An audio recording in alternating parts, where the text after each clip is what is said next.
Okey, hari ni 2 hari bulan 10. Okey.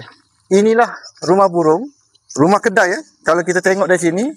Okey, di atasnya kedai perabot, di atasnya rumah burung Okey, kalau kita tengok sini, dia sampai ke belakang rumah burung ni. Jadi inilah kita bersama ownernya. Okey, boleh perkenalkan diri? Nama saya Encik Raja Kumaran. Okey. Saya orang Tanjung Malim. Okey. Okey. Okey.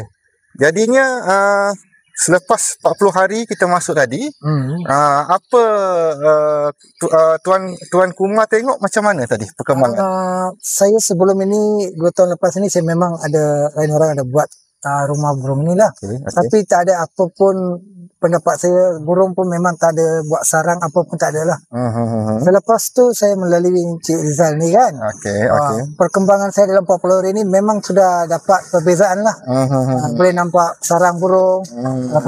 Okey. So memang memuaskan lah. Okey.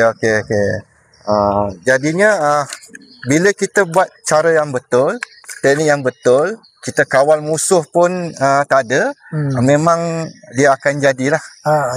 Jadi apa nasihat Tuan Kumar untuk orang yang di luar sana yang ada masalah rumah burung dan yang nak buat rumah burung? Apa nasihat Tuan Kumar pada kawan-kawan kita di luar?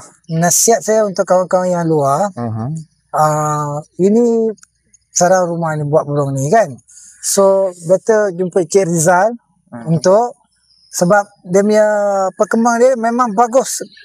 Perbuatan servis dia semua memang bagus. Ada beza lah daripada orang lain. Saya nampak dari Rizal ni kan. Okey, terima kasih. Saya memang memuaskan lah. Okey, terima kasih Cik Kumar.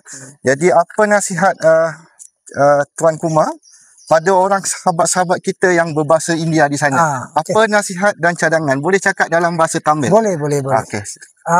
நான் என்ன சொல்றேன்னா, இந்த குருவி வீடு வந்து செய்யறதுக்கு வந்து முதலீடு போட்டோமா, வேலைக்காரங்க இல்லாம ஒரு எல்லாமே வந்து வெஞ்சரத்துல ஓடும். அதோட மியூசிக் எல்லாமே சவுண்ட் எல்லாம் எதுவுமே நம்ம வந்து ஆள் வைக்க தேவையில்லை.